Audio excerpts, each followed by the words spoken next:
అండి, welcome to Abhyas spoken Hindi classes.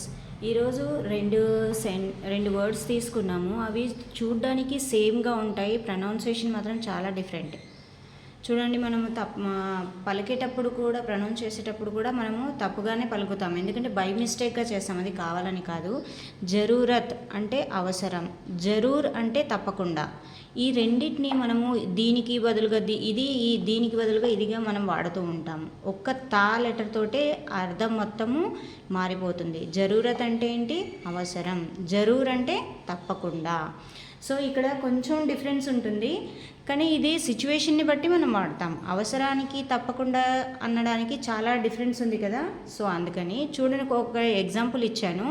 ఈ example ద్వారా మీకు కొంచెం కన్ఫ్యూజన్ క్లియర్ అవుతుంది. ముझे కితాబోं की ज़रूरत है. నాకు పుస్తకాల అవసరం ఉంది. ఓకే, ఏదన్నా మనకు అవసరం ఉంది అన్నప్పుడు ఏం వాడతాము? జరూరత్. అదే జరూర్ అంటే मै तुम्हारे घर जरूर आऊँगा, నేను మీ ఇంటికి తప్పకుండా వస్తాను. ఇక్కడ జరూర్ అంటే ఏంటి? తప్పకుండా. Okay, so that is the difference. చూడండి ఇంకొక ఎగ్జాంపుల్. ఉన్సే బాత్ కర్నేకి క్యా జరూరత్ హై. వాళ్ళతో మాట్లాడే అవసరం ఏముంది?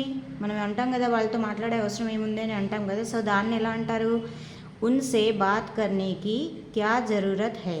ఓకే, వహా జానేకి క్యా జరూరత్ హై. అక్కడికి వెళ్ళే అవసరం ఏముంది?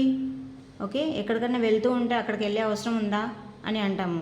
వహా జానేకి జరూరత్ హై క్యా అని కూడా అనొచ్చు. వహా జానేకి జరూరత్ హై క్యా, అక్కడికి వెళ్ళే అవసరం ఉందబ్బా అని అంటాం కదా.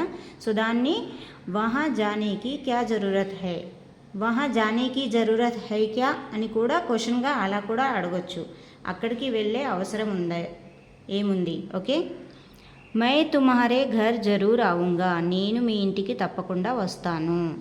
ఇస్ బార్ జరూర్ పాస్ హూంగా, ఈసారి తప్పకుండా పాస్ అవుతాను.